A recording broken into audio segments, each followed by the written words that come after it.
Syria is currently emerging from more than a decade of economic isolation and is transitioning into an early-stage reconstruction economy. The commercial landscape is repopulating rapidly. In 2025 alone, 18,000 new companies formally registered to operate. Add to that the return of roughly 1.5 million refugees, all of whom require immediate integration into a formal, functioning economy. This chart shows the primary friction point. While population and corporate growth are spiking on the left, physical financial access is virtually non-existent. Nationwide, there are only 4 bank branches and 5 ATMs per 100,000 adults. That physical scarcity means basic consumer finance and simple payments and small business payrolls are restricted by a lack of local access points. The bottleneck here is strictly operational. High underlying demand for financial services exists, but the physical supply is heavily constrained. The result is a structural vacuum for the most basic payment rails and banking infrastructure. Surging commercial demand, running headfirst into a hollowed-out financial infrastructure, creates a rare opportunity for foreign direct investment, if structured correctly. For over 10 years, any discussion of foreign investment in Syria was moot due to comprehensive U.S. and international economic sanctions. The United States no longer maintains a comprehensive Syria sanctions program. The legal framework has shifted. The current environment operates under a targeted restrictions framework. While specific individuals and entities remain heavily sanctioned, legitimate commercial activity across most sectors is legally permissible. However, a legal opening does not mean an immediate return to traditional banking. The investable path today requires highly selective, low-exposure models rather than direct acquisitions of local banks. Lifting sanctions removes the legal barrier, but it doesn't build the digital architecture. Foreign capital has to bring the infrastructure with it. To understand why traditional equity plays are currently unviable, we need to look at economic intermediation, turning deposits into loans for the real economy. This chart shows the sector's historical baseline. Prior to 2011, customer loans in Syria sat at 23% of GDP. Today, that credit to GDP ratio has plummeted to roughly 4%. The gap between total bank assets and actual lending is vast. The first driver behind this collapse is extreme currency depreciation, combined with severe foreign exchange volatility, which makes asset valuation difficult. The second factor is the immense volume of legacy non-performing loans, severely crippling institutional balance sheets. Consequently, both state and private banks are forced into a strict defensive posture. They prioritize capital preservation and liquidity over issuing new credit. This paralysis makes taking an equity stake in an existing Syrian bank highly unattractive for a foreign investor right now. You would be buying into a constrained balance sheet. The sector currently functions as a deposit-taking vault. It is failing its mandate to finance the economy. Beyond internal balance sheet failures, external integration remains a bottleneck. Financial isolation persists.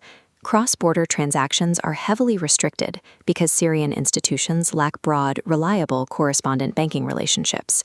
The jurisdiction is currently subjected to the Financial Action Task Force's gray list, which applies intense international scrutiny to all financial flows.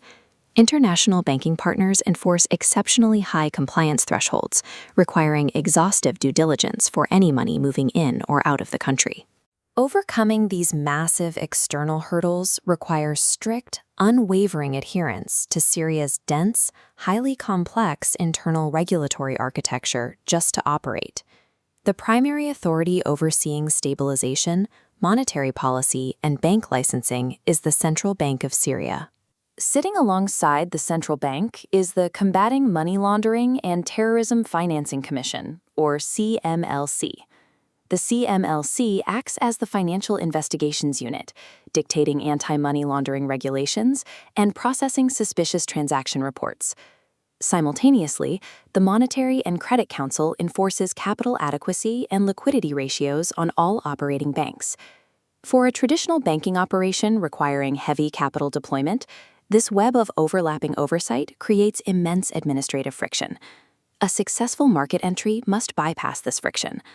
Successful foreign entrants will supply the airtight compliance infrastructure itself, rather than navigating the local maze as a traditional bank.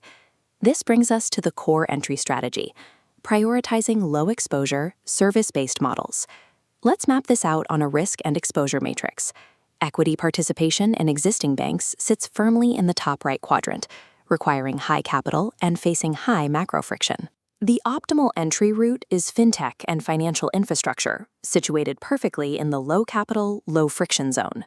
Delivering software as a service requires minimal local capital, but provides immediate strategic value to a system needing modernization. Local institutions urgently need digital onboarding protocols, automated transaction monitoring, and rigorous compliance solutions to satisfy international partners. By providing this digital plumbing through licensing agreements, foreign firms generate revenue without taking on local balance sheet risk. The second viable pathway is microfinance, which occupies a middle ground for capital, but scales effectively. Microfinance works here because it focuses on small, diversified consumer portfolios, entirely bypassing the large corporate credit risks holding back the major banks. It directly services the unbanked majority we identified earlier and aligns with international donor-supported development programs.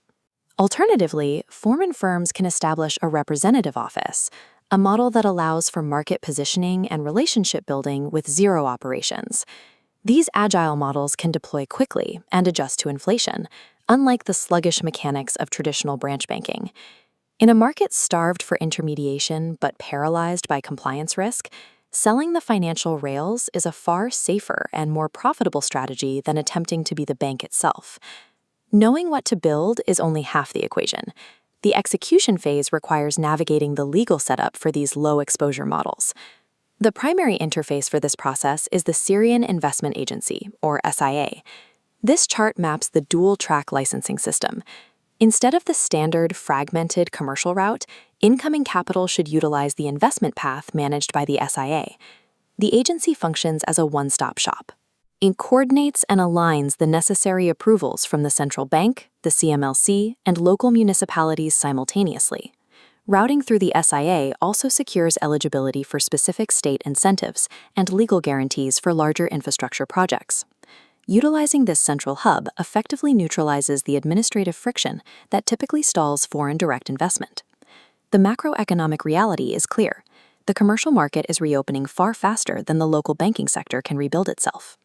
The demand for SME microfinancing and basic digital payments is deep, immediate, and structurally unserviced by current infrastructure. However, ongoing currency volatility and isolation from correspondent networks ensure that traditional equity plays will remain highly selective and long-term at best. The execution-ready play today is deploying the technological scaffolding, the digital rails, the onboarding protocols, and the compliance software. The immediate opportunity in post-isolation Syria lies in providing the technological infrastructure required to build a modern financial system from the ground up.